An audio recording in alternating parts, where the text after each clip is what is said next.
Subscribe करंतु विपिन बिहारी सामल channel को press करंतु पाखरे थिबा बेल आइकन को जा फल रे प्रतिदिन अपलोड होउथिबा आध्यात्मिक कथावस्तु को आपण माने सुनि परिबे। ओम गुरुदेवाय नमः। ओम गुरुदेवाय नमः। ओम गुरुदेवाय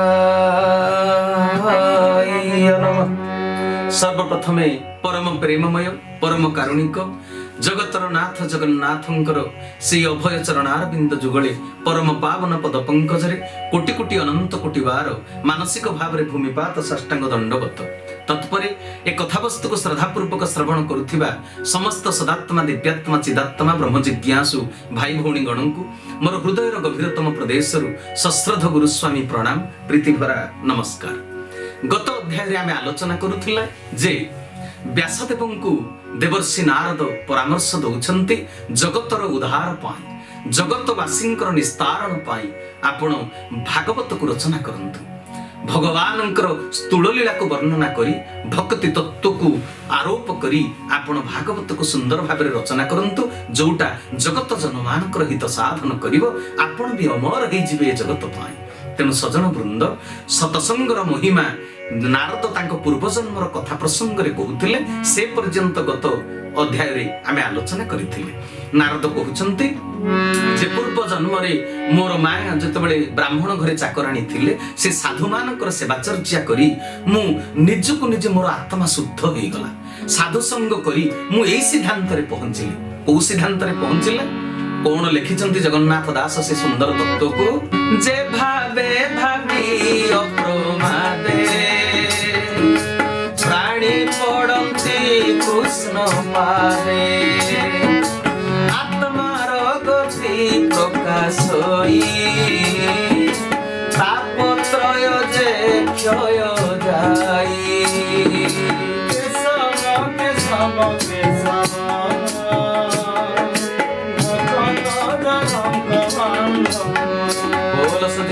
भगवान की देवर्षि नारद कहउछन्ते जे अन्य कोनोसी भाव को हृदय रे स्थान न दे अप्रमादे अर्थात निर्द्वंद्व रे निर्विकार भाव रे जेतेबेले निजको श्री कृष्ण पादरे ए जीव समर्पण करि दिए शरण जेतेबेले पसि जाय सेतेबेले आत्मज्ञान निज भितरे प्रकाश होई जाय।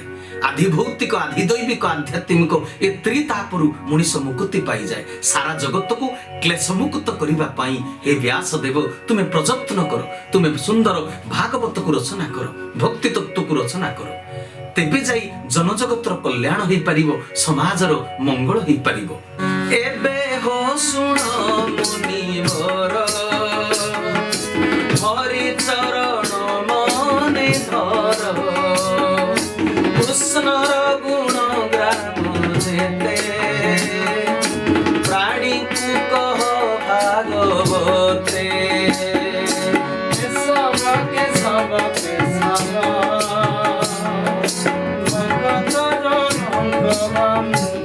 बोल भक्तवत्सल भगवान की। हे व्यास देव हे मुनि श्रेष्ठ तुमे श्री हरिंकर गुण कीर्तन करी तांकर चरम परम पद्म पाद को ध्यान रे स्थित करी प्रभुंकर गुणगाराम को वर्णना करो। जीवात्मा हित साधन निमंते आत्मार परम गति निमंते भागवत महापुराण रचना करो।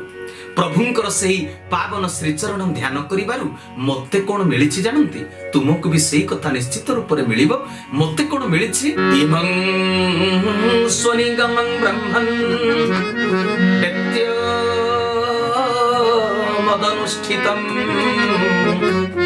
रामने ज्ञानम ऐश्वर्यं स्वस्मिन् भावं च केशव स्मोसिनि भाव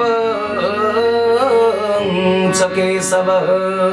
हे ब्रह्मवेता व्यासदेव एपरि भावरे भक्ति भावरे तल्लीन होई भगवान कर आज्ञा पालन करिबारु परमात्मा केशव मते ज्ञान ऐश्वर्य ओ भाव भक्ति प्रदान करिसंती। मु साधारण मनुष्यरु देवर्षि नारद होई गली तुमि तो महाज्ञानी भगवान कर कीर्ति वर्णना करी भागवत को रचना करो।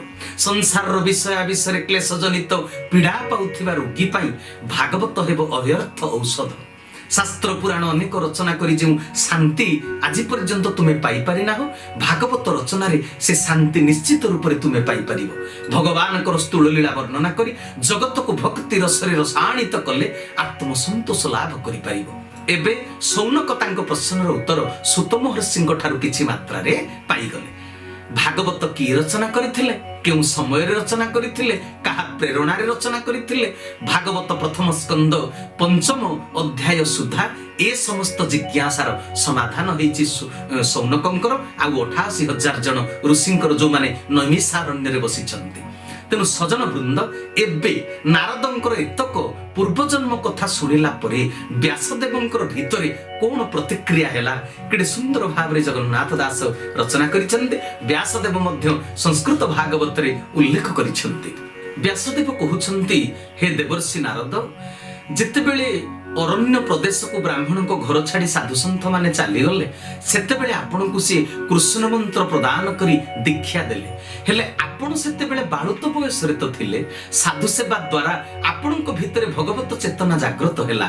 तापरे आपण केते दिन बंचिले, केमिति पुनी देवर्षि नारद रे परिणत हेले, आपणकर बाकी तक जीवन से पूर्व जन्म रे केमिति बीती थिला, आपण केउ भली देह त्याग कले, पुणी अतीत कल्पर से घटना भली आपणकर एपर्यंत मन अछि किपरि जो गुडाक मो आगे पूर्व जन्म कथा आपण कहउचंती। आपणकर देहांत परे पूर्व ज्ञान चित्तरु नष्ट होई गलानी, केमिति नष्ट होई जिबा कथा मने अछि किपरि।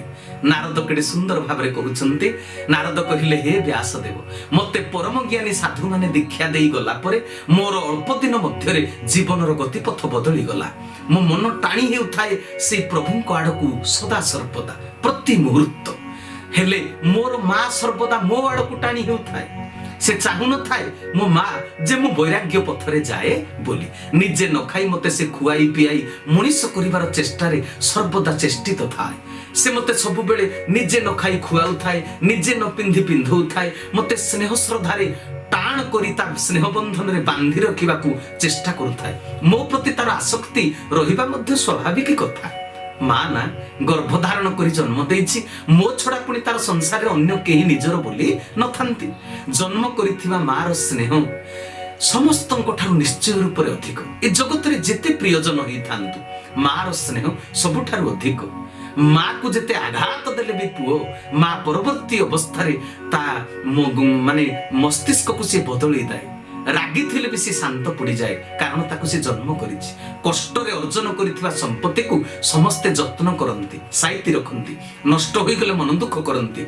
बापा संतान को भरण पोषण देले मध्य शिशु जन्म पाई तार भूमिका गुरुत्वपूर्ण हेइथिले मध्य बापार, जेहेतु माँ गर्भरे धरी 10 मास ओजन को बोही थाए, मरण जंत्रणा पाई से जेतेबेले ताको जन्म देई थाए, तेनु ताको बंचाइबा पाई बढ़ाइबा पाई मध्य कष्ट उठेई थाए, निजे न खाई खुआए। आपण माने उल्का चलचित्र सुरेश वाडकर गाइथिबा से गीतटी आपणकर मने पडुथिबो। केते सुंदर भाबरे मार महिमा को सेठी वर्णना करा जाईछि। मा तुमे ममता सीमाहीन सागर, मा तुमे आमो पाई देवतार मंदिर, मा तुमे आमो पाई देवतार मंदिर। आनंद कंद भगवान की जय। सेति पई भारतीय संस्कृति रे मातृत्वर जय गान करा जाईछि। स्वर्गादपि गरीयसी होछि मां, काहेकि कहले मां तुमे ममतार सीमाहीन सागर। मार हृदयर ममता सीमाहीन सागर भली। मार ममता को ए जगत रे केही मापि पारंती नाही। छुआ जेते पाठ पढ़ी जेते ज्ञान हासिल करी जेते उच्च आसन लाभ कले मध्य गोटे निरक्षर अशिक्षित मार मन को भी पुओ केबे मापि परिबो नाही। सेइते पई ता तळ धाडी केडे सुंदर भाबरे कहिसंते, तुम से ममता मति आप पाई आलोक निभाई छियो माराती मने भरी पुलक। तुमे जैसे नेह मोई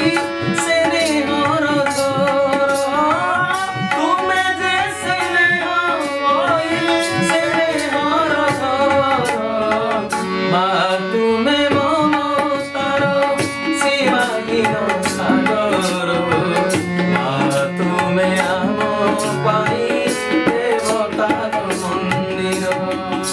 ଆନନ୍ଦ କନ୍ଦ ଭଗବାନ କି ତେଣୁ ସଜନ ବୃନ୍ଦ ମାର ମହିମା ଏତେ ତାକୁ କେହି ବି କଳନା କରିପାରନ୍ତିନି।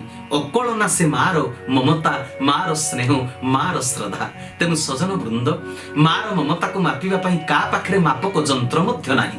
ସୀମାହୀନ ସାଗର ସଦୃଶ ତାର ମମତା, ତାର କର୍ତ୍ତବ୍ୟ ପରାୟଣତାର ତୁଳନା ନାହିଁ, ବିକଳ୍ପ ନାହିଁ। ନାରଦ କହୁଛନ୍ତି ମା ମତେ ଅତି ଯତ୍ନରେ ପାଳୁଥାଏ।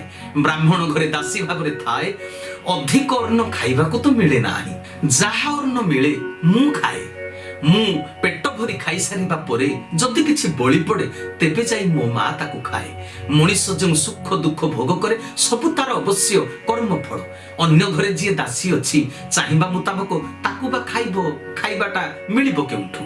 একথা ବି ସତ୍ୟ। ଯିଏ ଯେତେ ବଡ଼ ଧନୀ ଲୋକ ହୋଇଥିଲେ ମଧ୍ୟ ସମସ୍ତେ ନିଜର ଚାହିଦା ଅନୁସାରେ ସବୁ ପ୍ରାପ୍ତ କରି ପାରିନଥାନ୍ତି ଜୀବନ କାଳ ଭିତରେ। ଧନୀ ଗରିବ ରାଜା ପ୍ରଜା ସମସ୍ତେ ସେଇ ଅଦୃଶ୍ୟ ଶକ୍ତିର ଆୟତରେ ଥାନ୍ତି।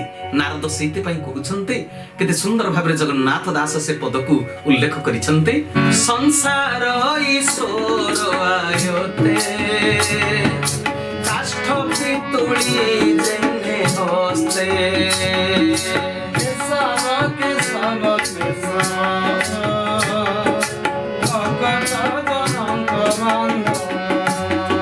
सच्चिदानंद भगवान की कहले संसार ईश्वर आयते। ए सारा संसार होची से अदृश्य शक्तिर आयतरे। सारा संसार ईश्वरन को आयतरे। से काठ कंढे को जेमिति नचांती ए मनीष को सेमिति नचौचंती। त्रिगुणर जो करे धरी मृगी नचाए नरहरि। समस्त प्राणी ईश्वरन को इच्छारे ही नाचुचंती। जहा हेउ मां निजे दुख रे थाई मते सुख दबाकू चेष्टा करूथाय, मते पालन पोषण देउथाय। मोर वैराग्य मनोवृत्ति रे तार रुचि नथिला। आत्मज्ञान लाभ करिबारे माँ को पसंद लागु नथिला। से सब बेले लक्ष्य करूथिला मु एकांत रे बसुथिली, ध्यान रे बसुथिली, एगुडा को ताकू पसंद लागु नथिला। से भाबुथिला केते बेले जदी एमिति वैराग्य मार्ग रे मो पुओ मते काले छाडी करी चली जाई पारे, सेति पई माँ सेगुडा को पसंद करू नथिला। मु सब बेले प्रार्थना करूथिली केमिति बंधन मुक्त हेई ईश्वर अभिमुखी होई निष्कंटक साधना रे ब्रती हेबी। दिनकर घटना, माँ ब्राह्मण घरे गाई दुहिबा बेले ताकू गोटे सर्प दंशन कला। एहा मध्य भगवानकर गोटे विचित्र लीला। ताकू जेतेबेले साप दंशन कला माँ सेथिरे मृत्युवरण कला। मु ग्रामांतर होई अरण्य भूमि रे भ्रमण करिबाकू लागिली। ब्राह्मणर घर द्वार छाड़ीदेली। आउ माँ नाही जहार साहा नाही। सांसारिक भाव रे भौतिक भाव रे ए कथा मोर तो थिला रुचि थिला भगवत प्रार्थना रे मते सुजोग मिलिला। माँ जेतेबेले चली गला मु से घर गाँ ए जो पल्ली गाँ को छाड़ी मु ग्रामांतर हेई गली। अरण्य प्रदेश रे भ्रमण करिबाकू लागिली। ग्राम नगर पुर पल्ली नई नाଳ पहाड़ पर्वत सब अतिक्रम करी केते पशु पक्षी जीव जंतु को देखी देखी उत्तर दिग अभिमुखे यात्रा करी एपरी एक वनभूमि रे पहुंचिली। सेतेबेलକୁ मते बहुत क्लांत लागुथिला। अनेक समय सेतेबेलକୁ बीती गलानी। मोर गोड़ हाथ आ चलिला नाही। बहुत कष्ट स्वीकार कली। बहुत कष्ट लागुथिला। देहरु गम गम झाड़ बही जाउथिला। गोटिए नई जेतेबेले देखिली नई रे जाईकरी स्नान कली। पेट पूरण करी मध्य जल को पान कली। टिकिए क्लांत मोर दूर होई गला परे गोटिए अस्वस्थ वृक्ष तळे बसी पड़िले। साधु महात्मा माने ब्राह्मण को घरे सतसंग बेले मते बतई देथिले ध्यान मुद्रा रे बसी केमिति कृष्ण मंत्र को जप करिबा को हुए। मते से जहा सिखै देथिले मु सेही अनुसारे से अस्वस्थ गछ मूले बसी मु ध्यान करिबा को लागिली। भगवान कृष्णकर मंत्र जपिबा को लागिले। सहा सन्यासी महात्मा माने भगवान को जे रूप वर्णना मो आगे सेतेबेले से करिथिले सेही रूप को ध्यान रे मु चिंतन करिबा को लागिले। दर्शन करिवार अभिलाष रे मन व्याकुल होई गला। भगवान सतरे केमिति से भक्त को केते आकुलतारे व्याकुलतारे दर्शन दियंती। मो भितरे कोन सेही भाव आसीछि? आसु कि न आसु भाव, किंतु मु तो निज भाव को मापी पारु नथिली, कल्पना करि पारु नथिली। किंतु मोर अभिलाष थाए, मोर मन प्राण व्याकुलित होई जाउ थाए ए चरम नेत्र रे केमिति प्रभुंकर टिके रूप दर्शन करिवि। केते कथा शास्त्र रे लिखा हैछि भगवान को संपर्क रे। भगवान को देखिबार अभिलाष रे नेत्र रु मोर प्रेम अश्रु बहिबा को लागिला। कोन करिबि हे व्यासदेव? मोर शरीर रोमांचित होबा को लागिला। नेत्र बुझी थाई केते कथा मु दर्शन कली। प्रभु आसी मते जेतेबेले प्रकट होई गले मोर हृदय प्रदेश रे आखि बुझी थाई कि मु कोटिए सूर्यर आलोक दर्शन कली। से आलोक भितर हृदय भगवान प्रकट होती कि सौम्य कांति दिव्येन्दु रूप किति सुंदर आनंद कंद सचिदानंद चिन्मय घन स्वरूप मु केउठी अच्छे निजको निजे मध्य जानी पारिली नाही मु सेतिकी बेले निजे कोन करूछि मोर चित्तवृत्ति एमिति अतीन्द्रिय राज्य को चलीगला मु निजको निजे सेते बेले कल्पना करि पारलिनी मु अच्छी मोर देह अच्छी कि नाही मु कोठी अच्छी प्रभुଙ୍କ रूप केते सुंदर कौनसी सुंदर वस्तु की व्यक्ति सह तांको तुलना करी मध्य हेब ना हृदय रे जाहाको देखुची से ही भगवान ए विचार मो भितरे आसिला काहेकि ना से पर्यंत दुनिया रे आगुर पूर्वरु मु जेते जन को देखितिली जहा देखितिली सेपरि सुंदर केही नथिले तेणु केते सुंदर भाबरे नारद कहउछन्ती आउ जगन्नाथ दास मध्य उल्लेख करिसन्ती नारद कहउछन्ती प्रभुंकर रूपटी मते केमिति लागिला हृदय की देवा पोटांतर मन वचन अगोचर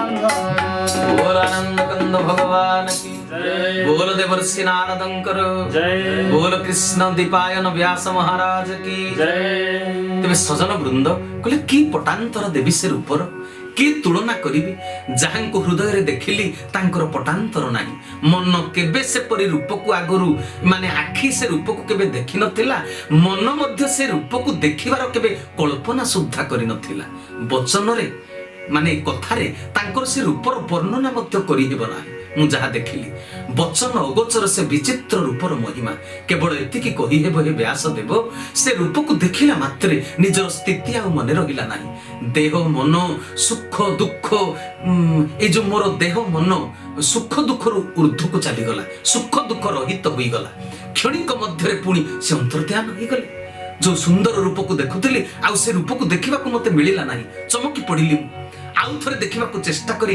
ध्यान रे बसिली कारण से रूप एते सुंदर लागुथिला बारंबार देखिबा को इच्छा होउथिला न खाई न पी से रूप को सेमिति देखुथिबी एई भली मोर मनोवृत्ति आसी गला हेले कोन हबो से तो अंतर्ध्यान होई गले जेते अंतर्ध्यान होई गले व्याकुलित होई पुणी ताकू देखिबा को इच्छा कली विरह जंत्रणा रे प्राण मोर छटपट होई गला व्याकुलता चरम सीमा रे पहुंचीबा परे मु जेते अस्तव्यस्त होई गली सेते बेले मते शून्यवाणी हैला मो मन मो चित्तवृत्ति आ स्थिर ही रही पारलानी मु माने जीवन आ रखिबा को मध्य इच्छा कली नाही तांकू देखिबी तो बंचीबी नचेत आ बंची पारिबी नाही एई भली भाव अवस्था जेतले आसी गला अंतर्जामी तो अंतर कथा जानि पारंती सेते बेले शून्य मार्गरु मते बाणी श्रवण होबा को लागिला ए जन्मे देखी पुतु काहे मोहर आदि अंत नाही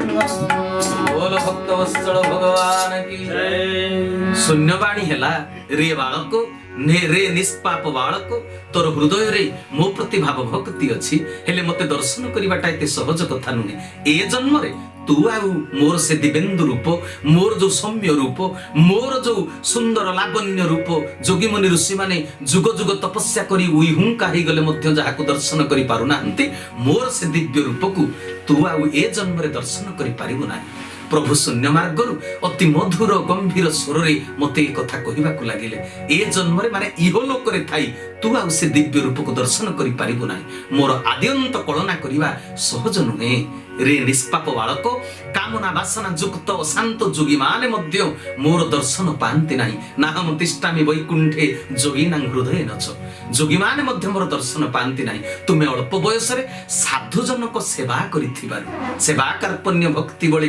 किबा साध्य मोहितळे तू साधु मानकर सेवा करिथिबारु तुम हृदय रे मते पाइबार लालसा जागृत कराइबा पई तुमको थरे मात्र मु दर्शन देली तुमे जन्मर पार्थिव शरीर को त्याग कला परे मोर कृपा बल रे तुमे मोर पार्षद होई जीवो ए कथा शून्य मार्ग सुना गला एतिकिरे जेतले बाणी बंद होई गला हे व्यास देव नारद कहउचंती सेही दिन ठारू लज्जा संकोच भूली पागल प्राय प्रभुंकर नाम गाई गाई मु चारियाडे बुलिबा को लागिली ग्रामरु ग्रामांतर देशरु देशांतर बुलिबा को लागिली जेउ दिन बुली बुली ध्यान करी करी मोर साधना पूर्ण हो गला संपूर्ण रूप में मो आत्मा शुद्ध हो गला मरण समय से जाई उपनीत होला साधना रे सिद्धि अर्जन न कले केबे हेले प्रभुंकर दया मिले ना मुद्रित नयन रे मु ध्यान करूथाए आखि बंद करी मु से दिव्य शरीर को दर्शन कली को दिव्य शरीर ना मु परवर्ती जन्मटा कौन पाई ए जीव जीव गला बेले